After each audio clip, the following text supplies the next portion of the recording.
लिखी न रिपोर्ट दरोगा लोभी परिवार के, ऊ कर्म लोग कैले बा बहिनी के ससुराल के। मौत के घाटे उतारल गइल बा, दहेज खातिर बहिनी के मारल गइल बा, दहेज खातिर बहिनी के मारल गइल बा।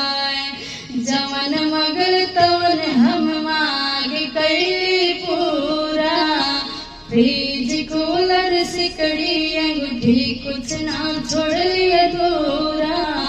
बुलेट खातिर जिंदगी उजाड़ल गइल बा, दहेज खातिर बहिनी के मार